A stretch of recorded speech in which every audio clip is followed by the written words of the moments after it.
हनुमान जयंती खत्म होने के बाद हनुमान जी और महादेव एक गरीब पिता और पुत्र का रूप लेकर धरती पर आए। दोनों के कपड़े फटे हुए थे और पैरों में चप्पल नहीं थी, लेकिन दोनों के चेहरे पर एक दिव्य आशा थी। सबसे पहले वे दोनों एक बहुत बड़े हनुमान जी के मंदिर में गए। मंदिर में बहुत भीड़ थी। लोग माला और प्रसाद लेकर हनुमान जी को चढ़ा रहे थे। शंकर जी और हनुमान जी एक सजे हुए युवक के पास गए।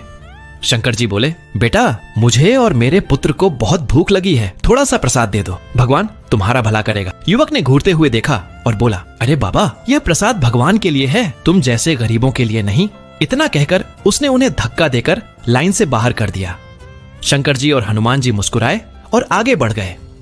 थोड़ी दूर चलने के बाद वे दोनों एक मिठाई की दुकान पर पहुंचे।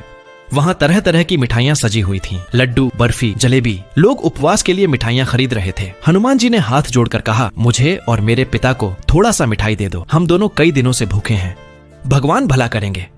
दुकानदार गुस्से में बोला, यहाँ पर सब चीजें पैसों से मिलती हैं, यहाँ मुफ्त में कुछ नहीं मिलता, गरीब हो तो आगे बढ़ो।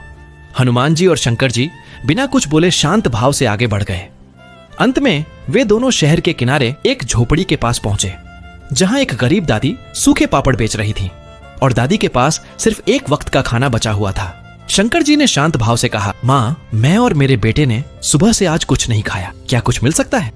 दादी ने बिना सोचे अपना एक वक्त का खाना दे दिया और बोली, यह लो बाबा, मेरे यहाँ से कोई खाली नहीं जाता, मैं फिर से कमाकर खा लूंगी। इतना सुनते ही शंकर जी और हनुमान जी अपने असली रूप में प्रकट हो गए।